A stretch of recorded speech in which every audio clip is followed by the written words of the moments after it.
So you heard that planks are great for your core, and that planks work all the muscles of your core that protect your back, even your deep core muscles that make you look slim and even improve your posture, right?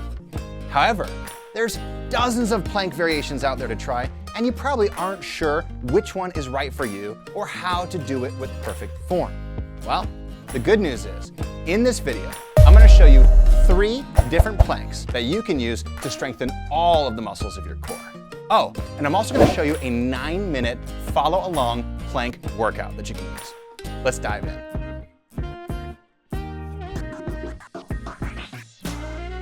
Hey there, Coach Tyler here, and today we're going to talk about your core and why strengthening your core is so important. And we're going to focus on an exercise called the plank. And this is really important because the plank works all of the muscles of your core, not just the muscles that run vertically across your stomach.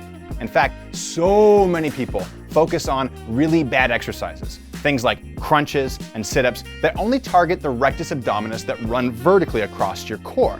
But when you do planks, you strengthen the deep core muscles, the transverse abdominis, the internal obliques, the diaphragm, and the pelvic floor, which all strengthen your core across the entire span of your body. And what that means is a slimmer waist, a stronger core, less chance for getting injured in your back, and better posture all at the same time. But not every plank is created equal, and most people do planks wrong, which is why I'm gonna go over details of each plank and how to do them with perfect form. However, before you do any core exercise, or before you do any plank out there, there's one thing that you should know first. I'm gonna teach it to you right now. Did you know that the #1 mistake people make when strengthening their core with exercise is they don't know how to activate their core properly? This exercise is called the elevator, and it's one of the best exercises that you can practice even while lying down on a couch to strengthen and activate the proper muscles inside your core that will improve your core strength, tighten your waist, and improve your posture at the same time. So here's how to do it. You can lie down on your bed, on a couch, on the floor, it doesn't really matter. You're gonna take your fingers and put them between your belly button and the top of your hip. So one right there and one on the other side right there like that. From there, you're going to push your belly out, not with your breath. So you're not gonna go and pull your belly out like that with your air. Instead, you're just going to push your belly out and try to lift your fingers as if they're riding on the elevator. So these are the little people, and this is the elevator. Push it up like this. At first, it might be really difficult to talk or to be able to breathe while your belly is pushed out like that. And so this is important. You're not going to get a stomach burn from this like you would doing crunches or sit-ups. Instead, this is an activation exercise that teaches you how to brace all of the muscles inside your core, the transverse abdominis, the internal obliques, the pelvic floor, and the diaphragm in order to create that intra-abdominal pressure to strengthen your core muscles properly. So again, you can practice just pushing those fingers out, holding for a few seconds, and then relaxing, coming back down. And as you do every core exercise, or really almost every exercise out there for that matter, you want to practice this elevator technique prior to doing any movement. When you do, it's going to make you stronger, and it's going to give you even better results from all the exercises you're currently doing.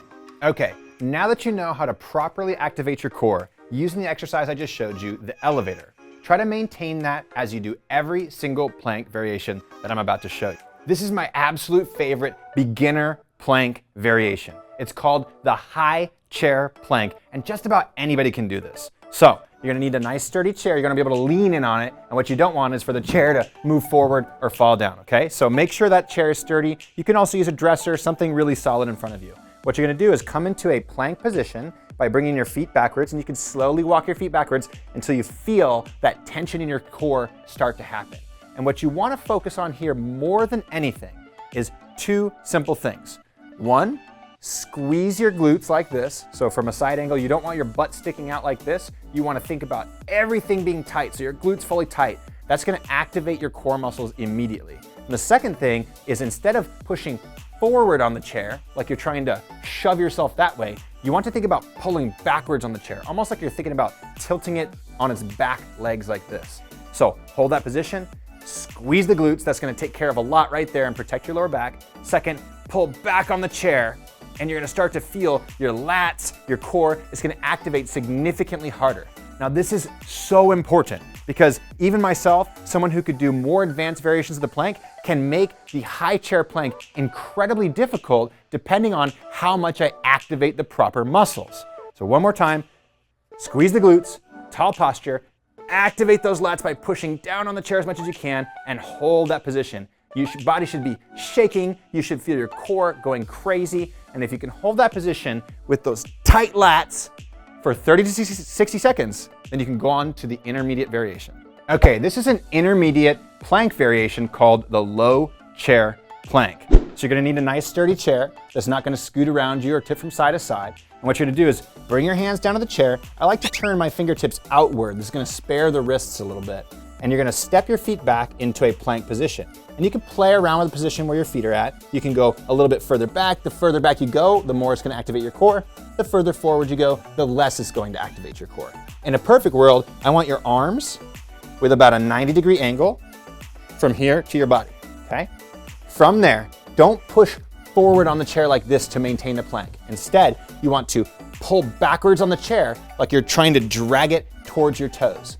It's so important because it's gonna activate the serratus, the lats, it's gonna make the core go crazy. When you do this right, your plank should feel like 2 or 3 times as difficult as it did when you were just holding the position, okay?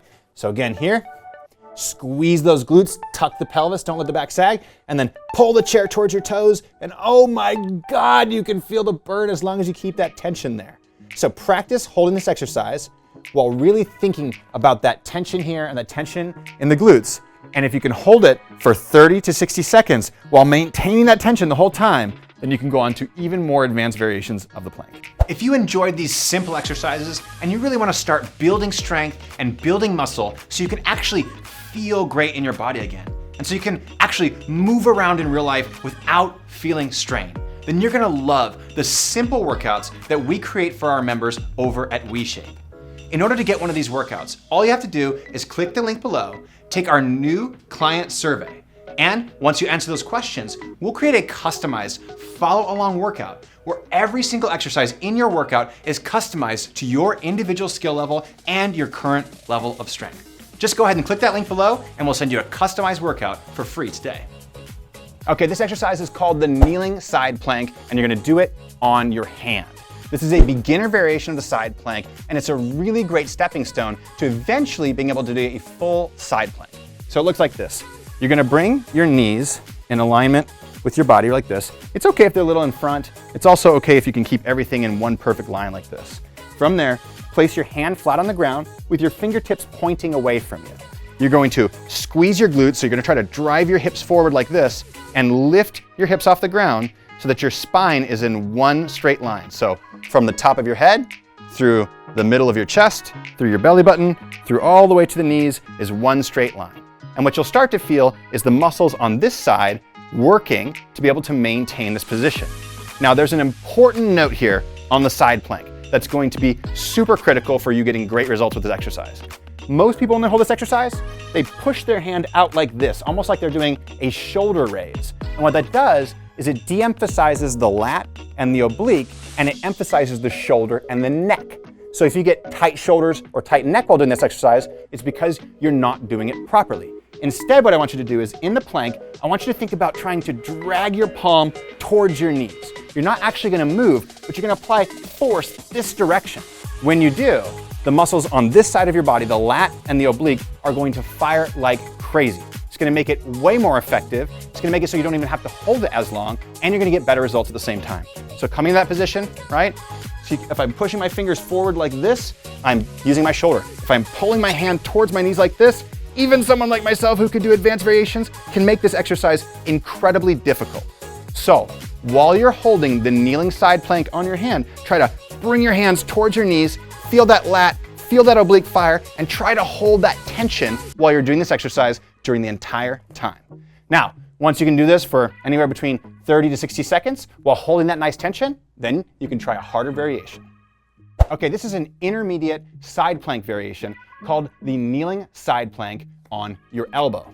So what we're gonna do here is we're gonna bring our knees in alignment with our hips and our shoulders and our head, and we're gonna lift up into a side plank position, squeeze your butt muscles, squeeze your thighs together, and then drive your elbow into the ground.